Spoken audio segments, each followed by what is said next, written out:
ঈশ্বর আব্রাহামকে একটি পুত্র সন্তান দেবেন বলে কথা দিয়েছিলেন এবং সেই সন্তান থেকে বহু সন্তান হবে, যাদের মধ্য দিয়ে পুরো পৃথিবী আশীর্বাদ লাভ করবে।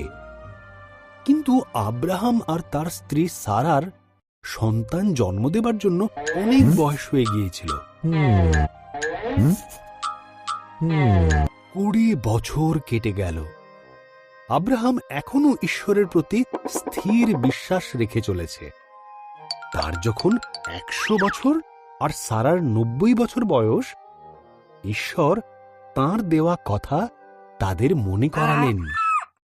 সারা সন্তান সম্ভবা হল।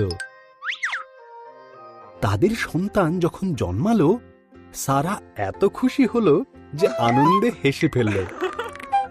আমার এই হাসি ঈশ্বরের দেওয়া, সে বলল। সুতরাং তারা তাদের সন্তানের নাম দিল ইসহাক, যার মানে সে হাসে। ইসহাক যখন বালক, ঈশ্বর আব্রাহামের মহা পরীক্ষা নেবার জন্য তাকে মরিয়া পর্বতে নিয়ে গিয়ে ঈশ্বরের নামে বলিদান দিতে বললেন।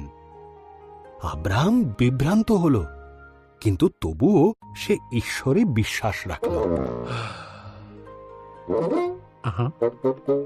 ইসহাক কাঠের গোছা বইল, আর আব্রাহাম নিল ছুরি আর মশাল। একসাথে তারা পাহাড়ে চড়তে লাগল। বলিদানের মেষশাবক কোথায়?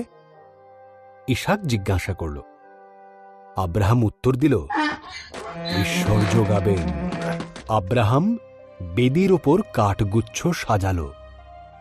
ইসহাককে বেঁধে কাঠের গুচ্ছের ওপর শুইয়ে দিল। ইসহাককে মারার জন্য যখন সে ছুরি তুলেছে, তখন স্বর্গদূত তাকে ডাকলেন। আব্রাহাম, শিশুটিকে মেরো না। স্বর্গদূত বললেন, ঈশ্বর জানেন তাঁর প্রতিজ্ঞাকে তুমি বিশ্বাস করো। ওই দেখো, ঝোপের মধ্যে একটি মেষ শিং আটকে ছটফট করছে। ওকেই ঈশ্বরের নামে উৎসর্গ করো। আব্রাহাম তার ছেলের পরিবর্তে মেষটিকে ঈশ্বরের উদ্দেশ্যে উৎসর্গ করল।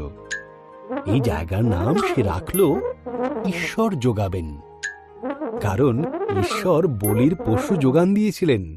ঠিক যেমন ঈশ্বর বলেছিলেন, তাঁর দেওয়া কথা তিনি রাখলেন।